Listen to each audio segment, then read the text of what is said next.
Good afternoon, everyone. Welcome to the first ever Black Nonbelievers family discussion about Christianity, white supremacy, and true liberation. I'm Mandisa Thomas, founder and president of Black Nonbelievers, and your moderator for today's event.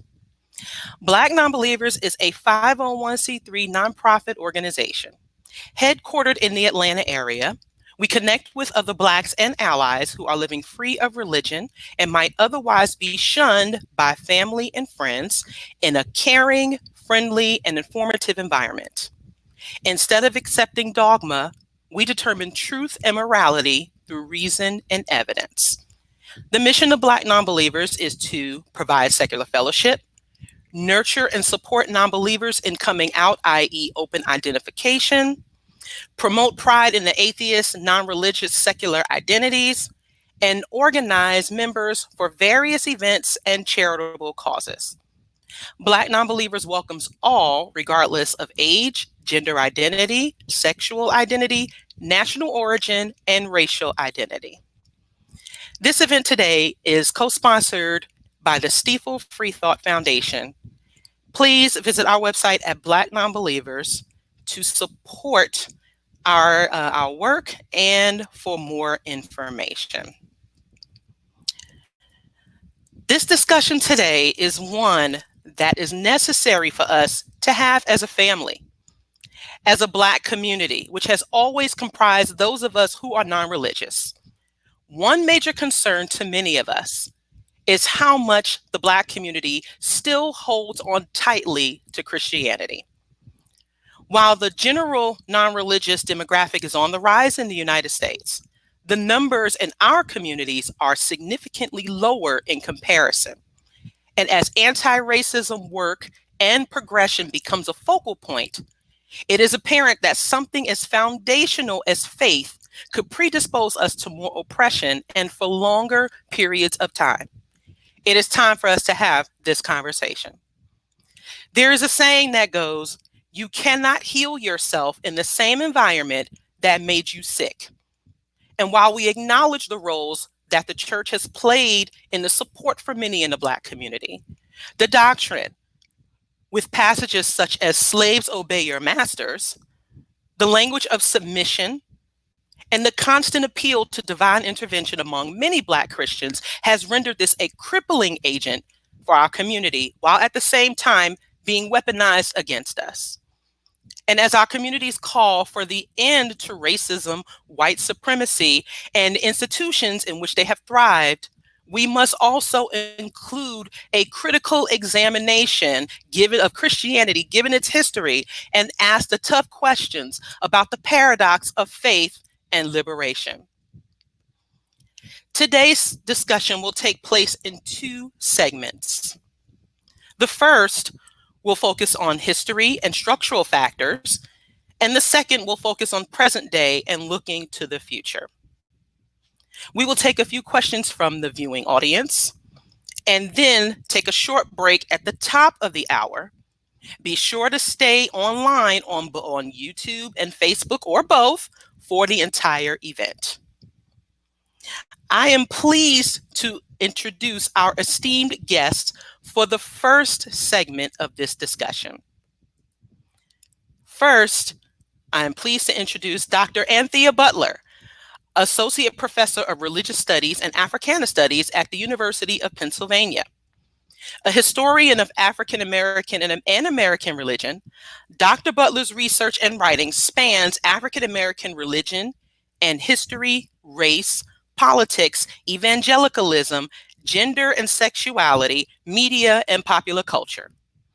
Her current projects include 2 books for UNC Press: White Evangelical Racism, The Politics of Morality in America, which is due out in spring of 2021, and Reading Race: How Publishing Created a Lifeline for Black Baptists in Post-Reconstruction America. Our next panelist is Jeremiah Camara, author of Holy Lockdown, Does the Black Church Limit Progress? And The New Doubting Thomas, The Bible, Black Folks, and Blind Belief. He is also the producer of the documentaries Contradiction, A Question of Faith, and the newly released Holy Hierarchy, The Religious Roots of Racism in America. Both are available on Amazon Prime. Jeremiah is also the creator of the popular YouTube series Slave Sermons. Next up, we have Dr. Sikivu Hutchinson, founder and executive director of Black Skeptics Los Angeles and the Women's Leadership Project, a Black feminist mentoring and civic engagement program for girls of color in the South Los Angeles high school area. She is the author of several books, including the newly released Humanists in the Hood, Unapologetically Black, Feminist, and Heretical, and the play Narcolepsy, Inc., which premiered at the 2018 Hollywood Fringe Festival. Dr. Hutchinson is one of the 5 fierce humanists on the cover and cover story of the July-August 2018 issue of the Humanist magazine, and is also one of the co-producers of the Women of Color Beyond Belief conference. And last but not least, we have Dr. Alfonso Seville IV, the current Andrew W. Mellon postdoctoral fellow for the American Religion and Slavery in the Department of Theology at Georgetown University. A scholar of American religious history, his teachings and research include African American religious history, civic religion in America, and leadership development for faith and community leaders. Dr. Seville is also a guest contributor for the blog Race, Religion, and Rhetoric, and his upcoming book, The Gospel of John Merritt, is the first full-length study of North America's first Black ordained minister. So we're going to get into the questions here. We're going to get into the discussion. It's going to be a lot to cover in this short period of time. And thank you once again for joining me today. It is an honor to have you all. I'm going to ask 3 questions here, and I'm going to ask each panelist to keep their responses to about 2 to 3 minutes so that we can stay on schedule and allow for everyone to speak. So the first question is, considering recent events, there has been acknowledgement of Christianity, and there has been acknowledgement of Christianity as being a major source in establishing white supremacy and racist structures. What do you think is missing from this discussion? Dr. Butler, we'll start with you. Yeah, thank you for having me. I really appreciate you all today. I think what's missing from this conversation about Christianity and being a part of establishing white supremacy and racist structures is actually 2 things. One is a real sense of the history behind what Christians did in terms of slavery and freedom. And the second part is how the racist parts of white Christianity, and I'm being very specific here, have been enshrined in structures about education, politics, etc. Let me just briefly explain, and I'm going to use kind of a little narrative to kind of go through with my upcoming book. One of the things that I think I have a tough time, or students actually have a tough time when I start to teach about this, is that Christianity is not just about the white savior. Christianity is actually has been used as a system of oppression. Whether you tell slaves or not they should be obedient to their masters, or that Black people were enslaved because of the curse of Ham, or that, as we saw recently with a pastor in Atlanta who said that slavery was a blessing to white people. And yeah, it was, because basically they had people working for them for free, and that's how they gained all the wealth in this country. This is a way in which people begin to see how Christianity has been embedded in things. If we bring that up to the 20th century, we could start to talk about people like Billy Graham and others who actually were very much proponents of Jim Crow and used that as a structure to keep white men in power. If we go forward a little bit more, we start to think about things like, let's take something very simple, for example, that people may not think about now. If you are in your neighborhood and you look at charter schools, this whole idea of school vouchers is in part about not wanting to go to school with African Americans and other children of color. So this whole voucher movement was made as a way to keep white Christian schools intact and have them with predominantly white members. So I think one of the things, if we can see the long view, that would help to help us understand what is at stake here. So for the Christians today, especially African American Christians, who say, well, Jesus is the answer, you need to be saved, you need to do all this stuff.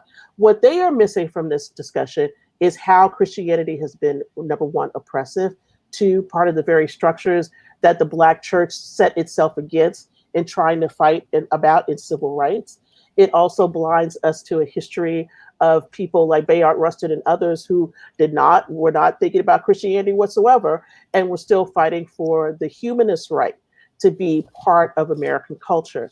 And I think if we start to put these things together in a way that's understandable for people, and also a way in which we can start to see where these systems of oppression have been used, especially using Jesus as a way to get people to stay quiet, and I'll say more about that later, I think we can start to see where religion has really hurt the African American community. And I'm not saying that people need to forget their faith. What I am saying is that you need to understand that that faith that you might believe in is a faith that has also been used to squelch your voice and to oppress you. Thank you very much, Dr. Butler, for that. We're going to move on now to Jeremiah. Thanks for having me, Mandisa. Always good. You're always doing what you're supposed to do. I appreciate that. That question, Mandisa, falls right in line with my film, Holy Hierarchy, The Religious Roots of Racism in America, which attempts to explain how beliefs in a supreme being led to beliefs in supreme human beings. And they got this mainly from iconography. Also the laws, like I say, you really don't understand America to the fullest until we understand the state of Virginia, all these laws that were passed in Virginia as it relates to Christianity and supremacy and these things like that. But I think what's missing is the how we don't pay attention to the iconography. The image always speaks louder than the words.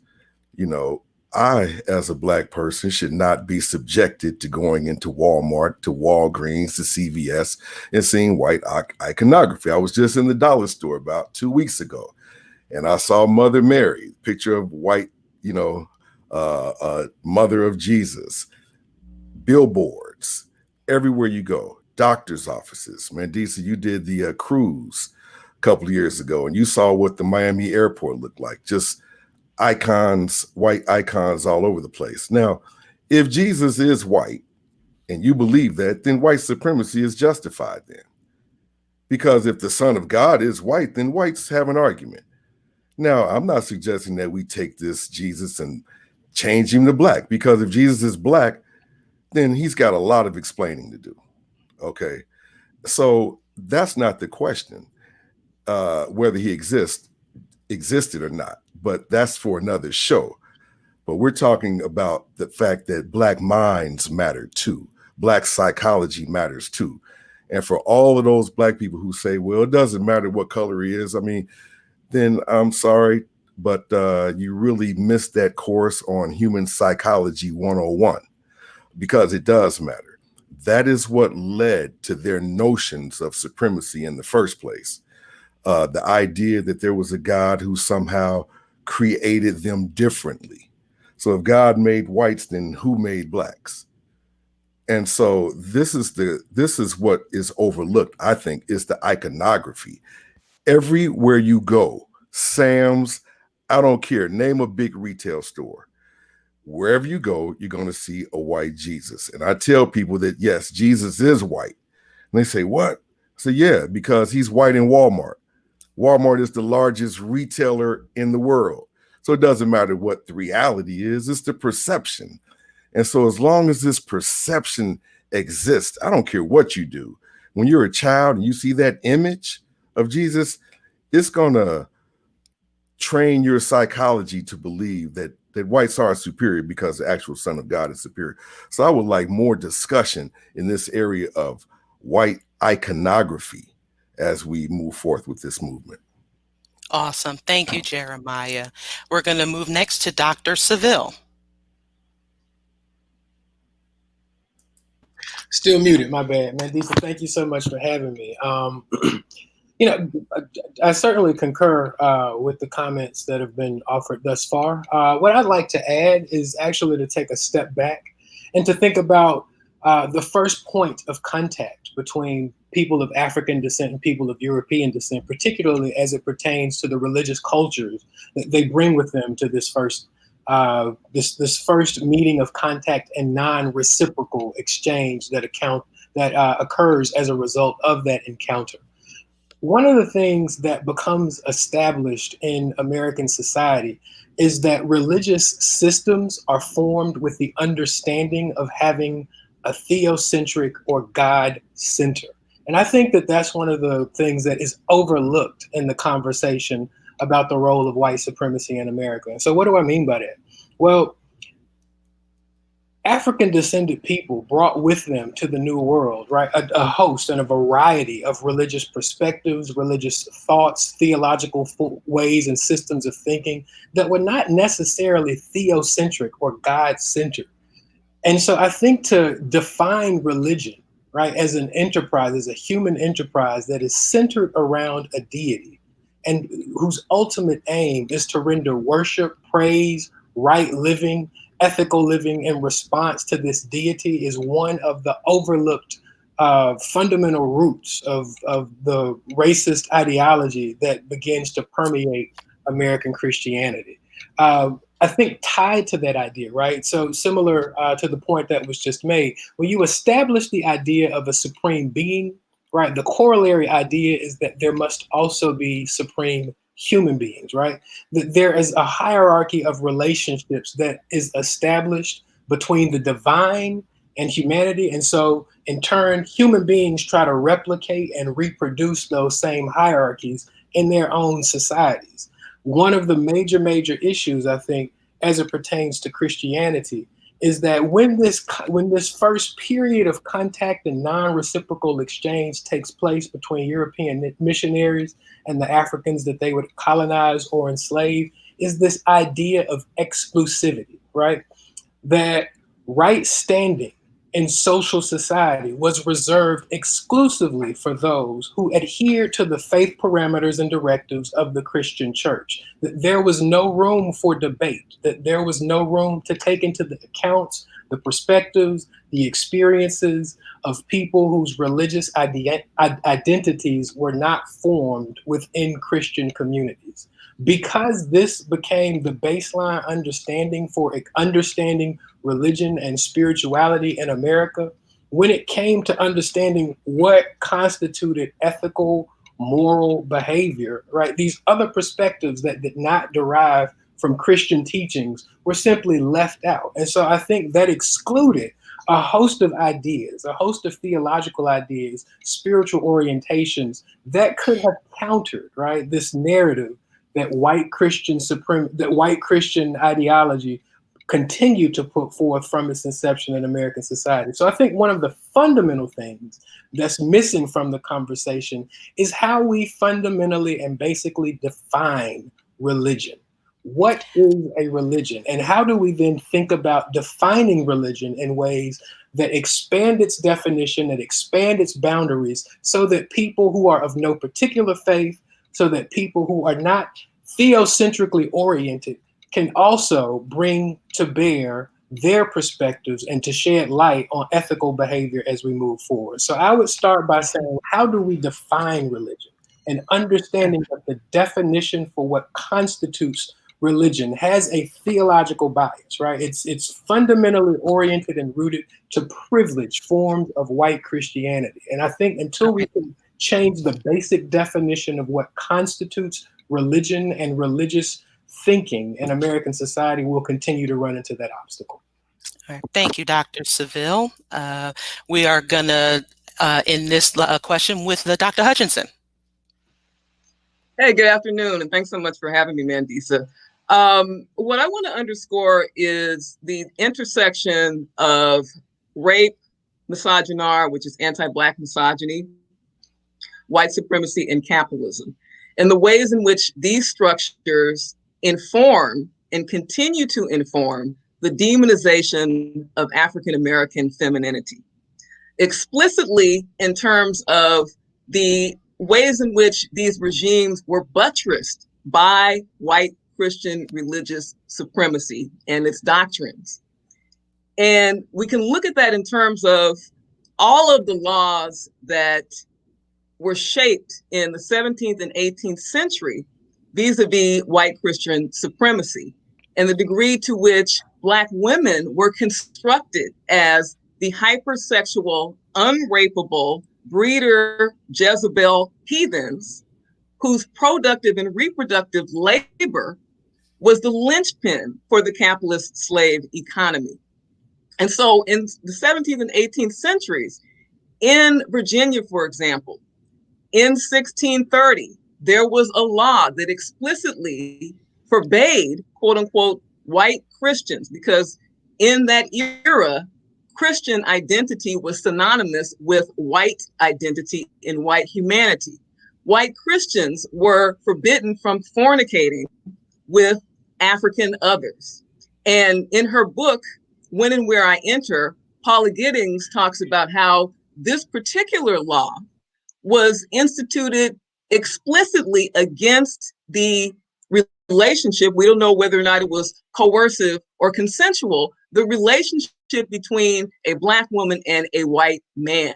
And the white man was castigated for fornicating with a debased, amoral heathen. In 1662, there was a law that was instituted in Virginia that explicitly identified the status of children as flowing from the status of their mothers, which meant that enslaved African women could only produce slaves. And so you have the instrumentality of Black femininity to furthering, to buttressing, to reinforcing the capitalist slave economy, informed by white Christian dogma and white Christian political doctrine.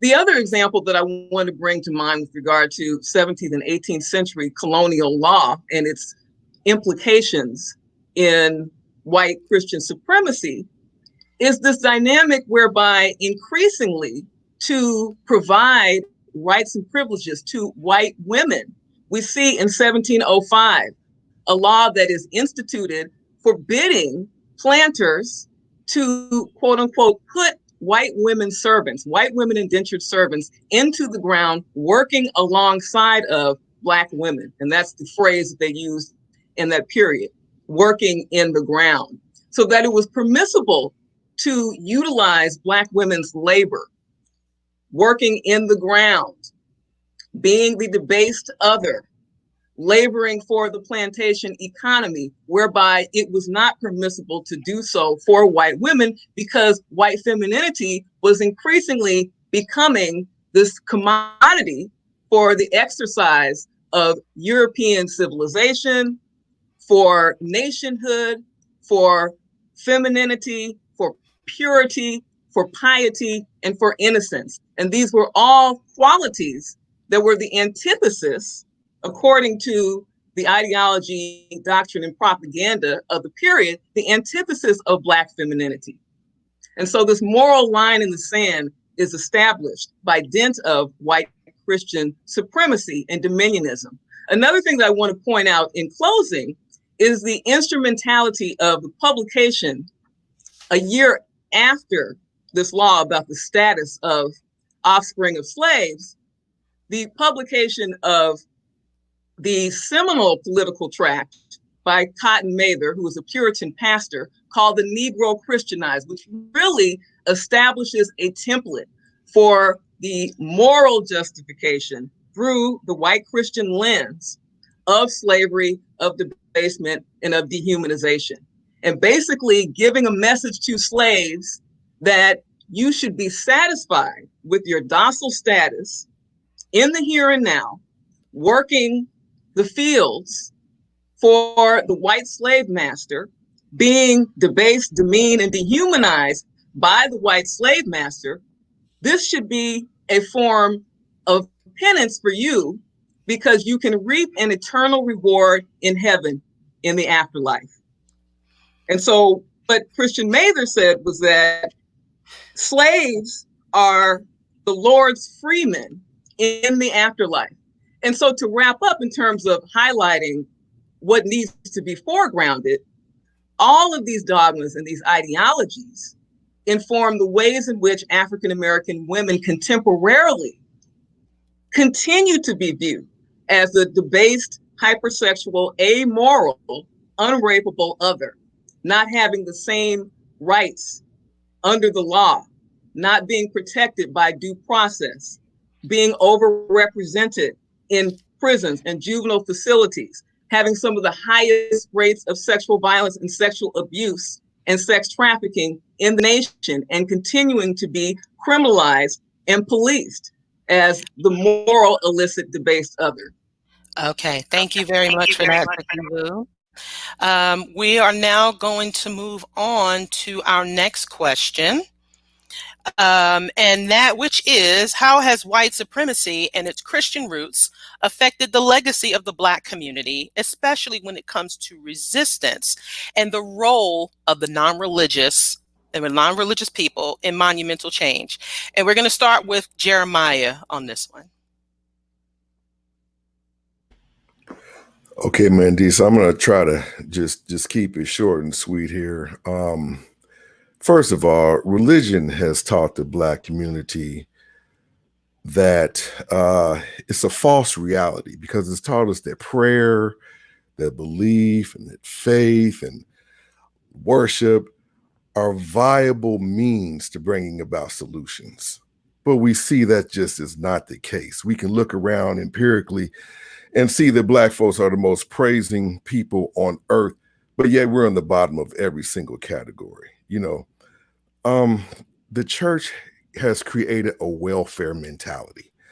The other day I was in a store somewhere, and I heard a lady tell another lady, who was having problems. She was saying, don't worry about it, God gonna take care of it.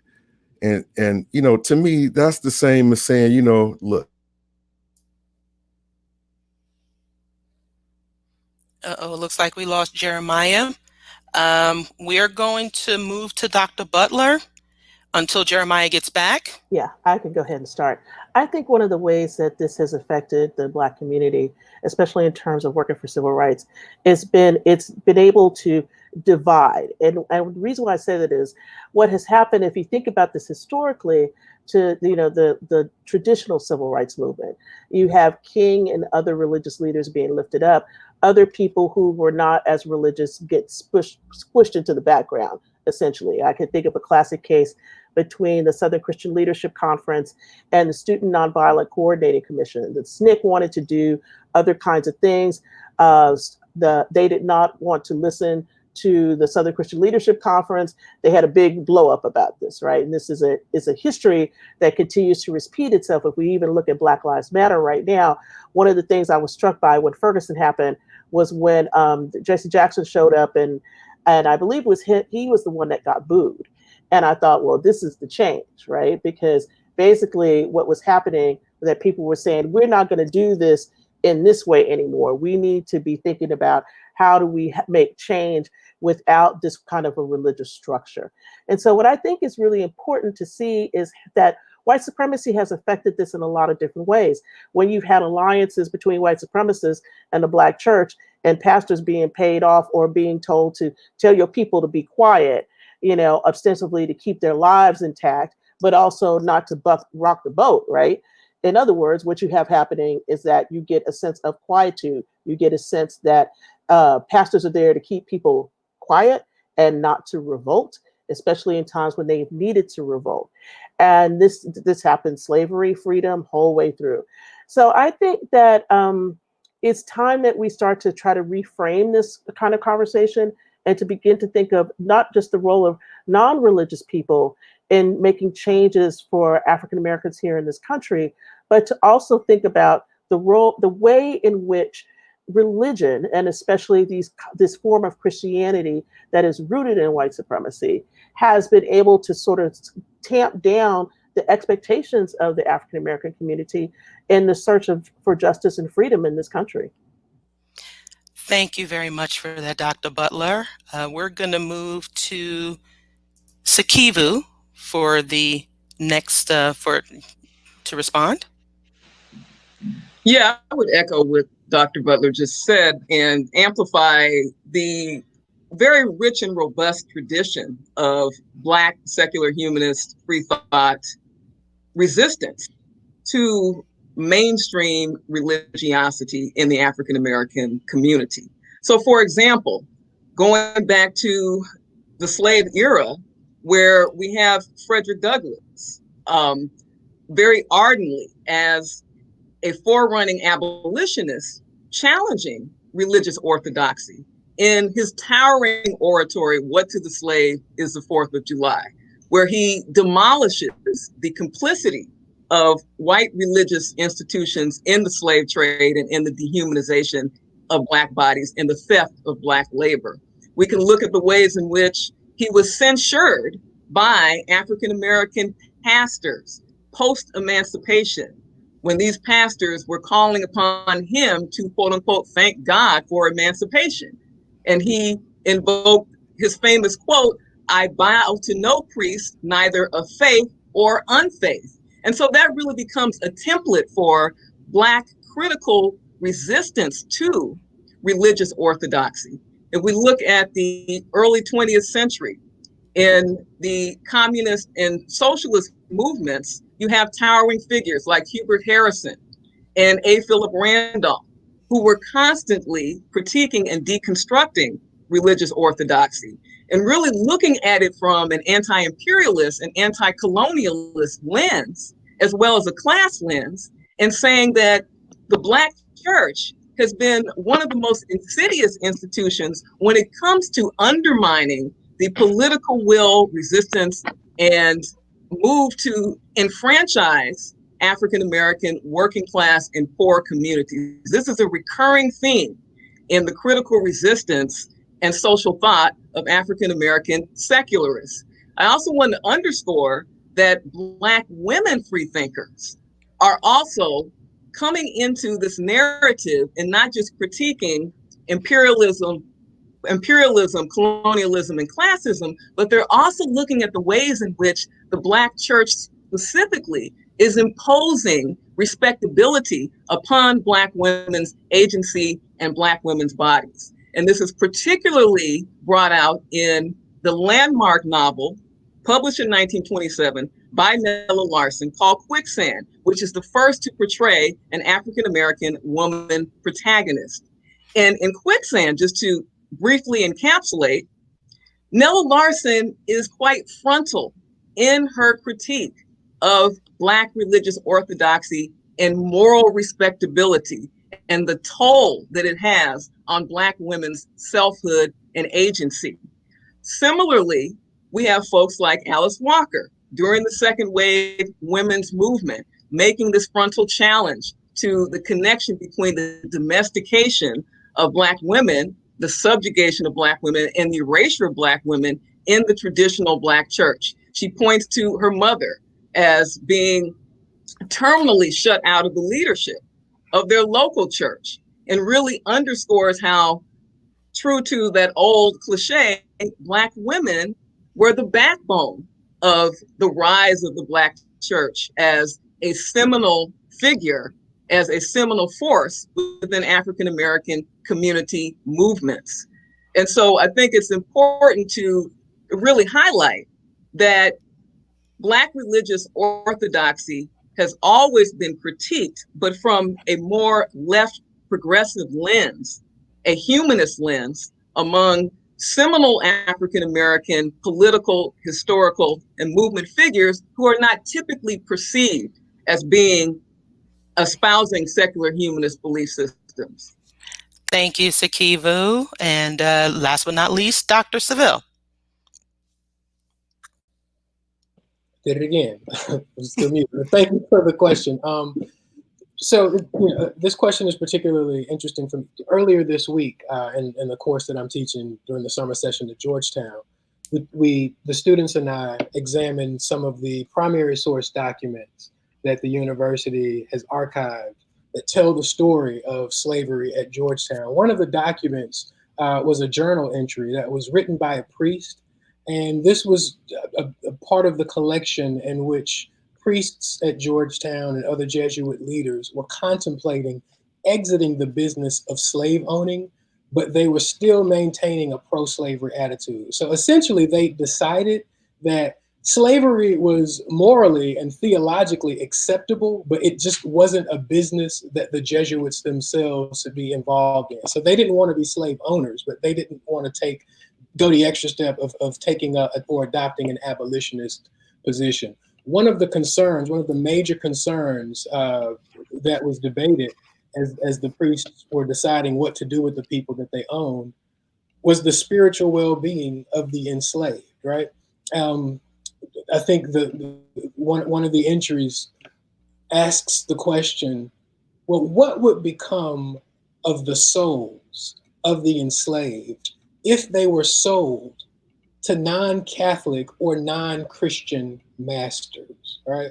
And so I think that in that question, Christianity or white Christian theology's ability to separate, to create a false dichotomy between the material world and the world of the spirit, right? I think that's fundamentally important and fundamentally critical to a part of the negative impact of the legacy on African American communities, particularly as it pertains to resistance, right? Because advocating for temporal political resistance has no value, right, in the spiritual economy that's been devised by white American Christianity. Temporal liberation, temporal blessings, right? Our success in the material world is ultimately of secondary or no concern. So this false dichotomy that separates spirit from body, that separates the spirit world from the material world, which is foreign to the thought, right, of traditional African religious conceptions, foreign to the thought of traditional African beliefs. I think that in turn is a particular impediment to African American resistance movements. This version of Christianity also makes docility and passivity a virtue, right? So the image or the idea of a Christian savior who is not concerned about upsetting the status quo, who is more concerned about ensuring his own personal survival or ensuring the personal survival of individual believers, right? This necessarily separates them or distances them from the everyday concerns of the material world because it continues to emphasize this otherworldly focus, right? So I think that this false dichotomy of separating these things has certainly been fundamental to a negative impact in terms of the resistance and resistance movements within Black communities. Thank you very much, Dr. Seville. And our final question, which I'm going to ask that our panelists keep their comments very brief because we want to make sure we get any questions from the audience. We are seeing the calls for removals and also removals of monuments and statues that commemorate racism and oppression. One example is at the University of Pennsylvania and George Whitefield, who was a pro-slavery evangelical leader in the 1800s. Is this a good start for dismantling structural racism? And what should be the next steps for us? Now I'm going to start with Jeremiah since we lost you earlier. We're gonna start with you, sir. All right, I'm on my phone. I was on my laptop, but I hope you can see me okay and hear me okay. Yes, you're good. Okay, all right.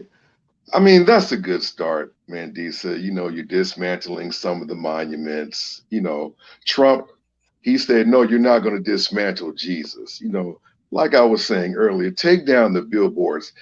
Listen, why? First of all, it should be illegal to have movies like The Son of God, The Passion of the Christ. Let's take down the movies that project whites as the only people in the universe that have this godly association. You know, even on Netflix, you have this thing, John and Peter and Paul and all of this type of stuff. Again, we have to think about the imagery because a lot of the people that are watching this right now, many of the people, they're not really students of it. They don't study what produced the Bible. They read and study the Bible itself.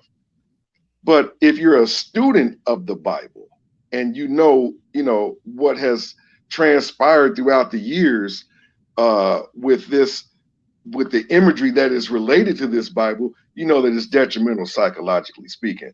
So while we're starting with this monument, then let's move on to the movies. Let's move on to just about anywhere you go. You come Christmas time, you're going to have these white nativity scenes. There'll always be that little black man over in the corner. I guess he was one of the wise men. I don't know.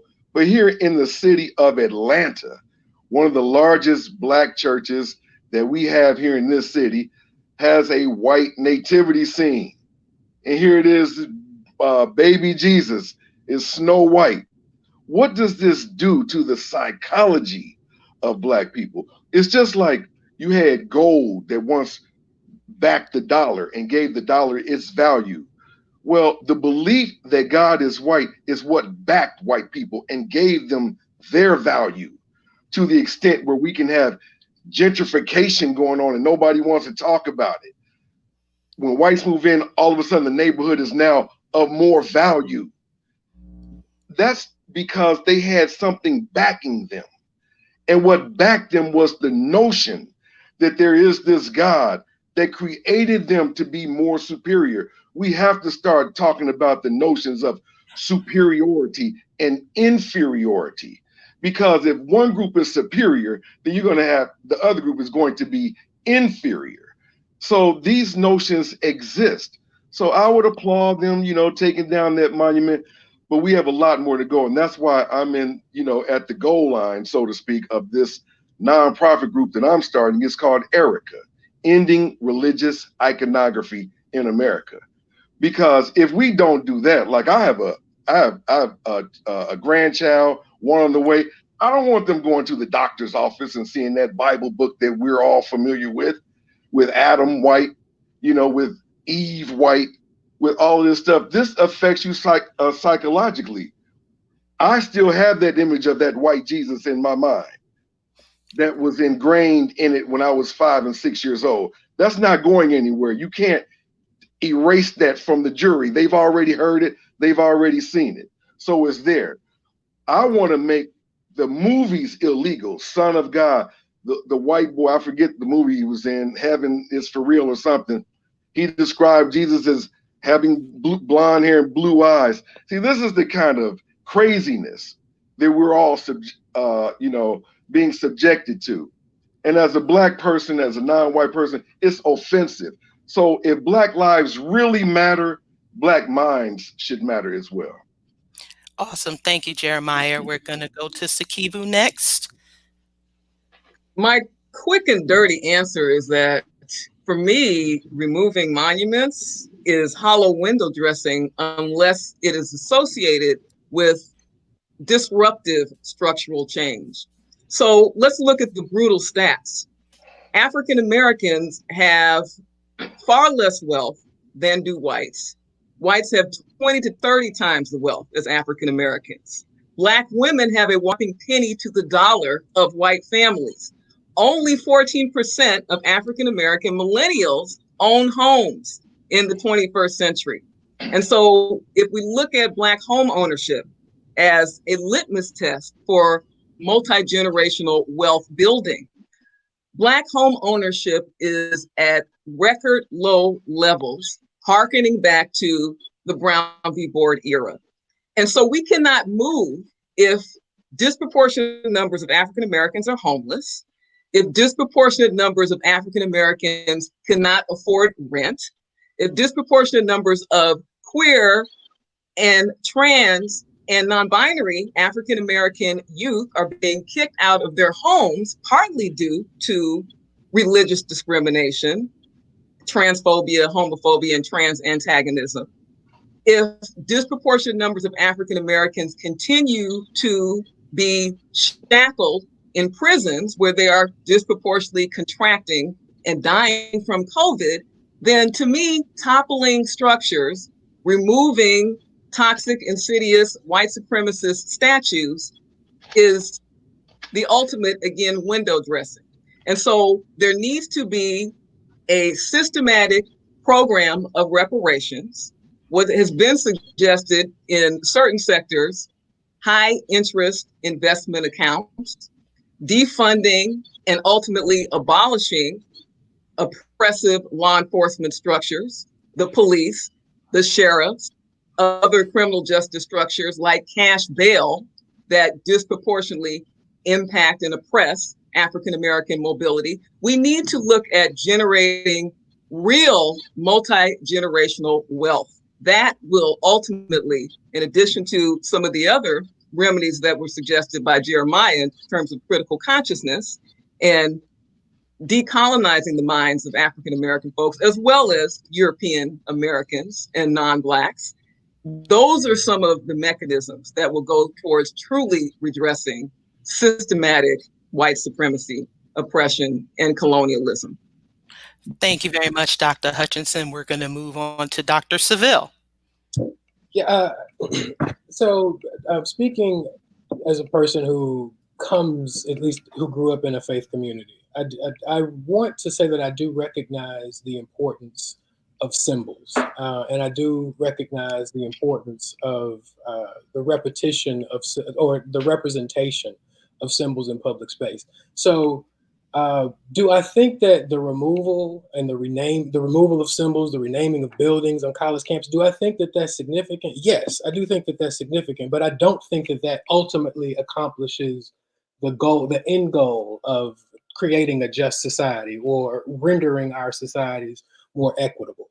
So I do think it's important to rename, right? Because I think naming is tremendously important and intimately connected to revealing orientation. And so I think that even if the change of a name or the removal of a statue doesn't necessarily suggest that a new orientation has emerged in its place immediately, I do think that it's certainly a significant place to start. And I do think that also when we create, if we're able to finally create a just society, one of the things that we do is that we do rename spaces in ways that represent the diverse experiences of American history that sort of work together to create the society that we inhabit. One of the challenges that I think we face, that African Americans have had to wrestle with and have had to grapple with in the long history and the long struggle towards equality and freedom, is holding in tension, right? This notion of change over time, but then while also still acknowledging and recognizing the repetition of symbols and structures of racism and oppression, right? So certainly we can look at phenomena such as the era of mass incarceration. We can look at phenomena like redlining, like Dr. Sikivu pointed out, right? This litany of structural impediments to Black people's success. And we can see in these the repetitions of structures and symbols that were certainly rooted in slavery and have changed and modified and morphed into these new forms of oppression over time.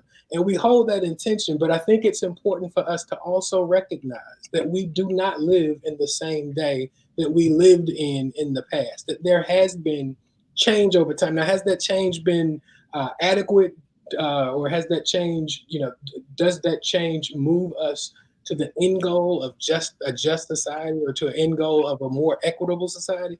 I don't think it does, but I do think it's important to acknowledge even small victories, even as we say these victories are not enough, but they are certainly significant. So I don't want to undermine the importance of the work that has been done, because I'm personally connected to people who have done the critical work of organizing to have these types of statues and monuments removed, particularly in my home city of Memphis, Tennessee.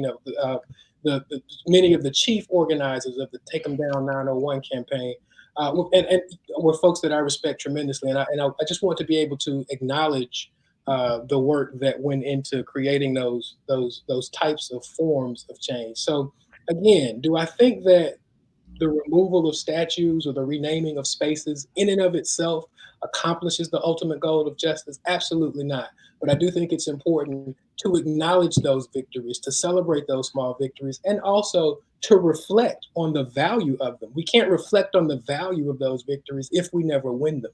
And they don't become meaningful if we don't have that moment of reflection. So I don't want to be dismissive of them, and I'm not suggesting that anybody is saying that we have been, but I do just want to highlight the importance and the value of symbolic changes like the removal of statues and the renaming of spaces. Awesome. Thank you very much, Dr. Seville. And the final word on this will go to Dr. Butler. Let me just put it very bluntly. Take them all down. That's it. Take them all down. Because, I appreciate both sides of this argument, but let me put this another way because I think this is really important. One of the things about America is that it is spatially delineated. In other words, what these statues did was to let you know and remind you over and over and over again that these Confederates who lost were still mighty men. They were still great. They still had it going on. And so to watch these statues come down is a symbol, and not just a symbol, but a real sense in which people can start to see this old history, this history that we've been told is not the truth. There's another history here that we need to learn. And so I think this serves a couple of purposes. One purpose is to remove these geographical markers that delineate space. These are spaces in which Black people were not allowed to be in. You don't get to go to the center of the square and go throw some paint on the Confederate monument because you knew back then that would get you killed. Now to take that down says something else. It means this space is for everyone. It's not just for the people who actually were traitors to the country. So that's number one. Number two is I think it dismantles structural racism because we have practices in this country that still continue things about the Civil War. You have reenactors. You have people who wave the rebel flag. You've got all these things that are going on, and that is a symbol of white supremacy in and of itself. And so to be able to begin to see these things go away is beginning to see change. It doesn't mean that that's the only thing, but we can't just, do window dressing. We need to break some windows, is the way I'd like to call it. If you're going to take down the structure, take it down piece by piece. Let me say last thing really quickly. One of the things in this country that I think a lot of people don't even think about in terms of monuments are plantations. Plantations are tourism here in this country. They could either be educational tourism or they could be wedding tourism. And lots of white people get married at plantations and think nothing of it. But that is just a recapitulation of hoping that, oh, gee, look at this wonderful time. I could get married on a plantation. Isn't this romantic? No, it's not romantic. That's where my ancestors were raped, beaten, killed, working from sunup to sundown. And so if we start to take down these statues, monuments, structures, we begin to change the physical space of this country, and we begin to change a space where there's a space for our history to be known, not just white people's history. Yes, thank you all so much for being a part of this discussion. I know we ran a bit long for the panel discussion, so we're just going to end the first session here. Thank you all for being a part of this. This was a very wonderful and informative segment. This concludes the first part of it. Thank you to the Stiefel Free Thought Foundation for sponsoring this event. And most important, thank you all for watching. So you can follow and subscribe to be in on social media. On Facebook, we're at Black Nonbelievers. Instagram, we're at B Nonbelievers Inc. At Twitter, at B Nonbelievers. The B and the N are capitalized. At YouTube, at Black Nonbelievers Inc. Please support the work of Black Nonbelievers by making a tax-deductible donation. Do visit our website for more information on how to do that. You may also donate to us through Cash App at Black Nonbelievers and selecting us as a beneficiary on Amazon Smile. Please don't go anywhere. We're going to take a short break and we will be right back. Thank you.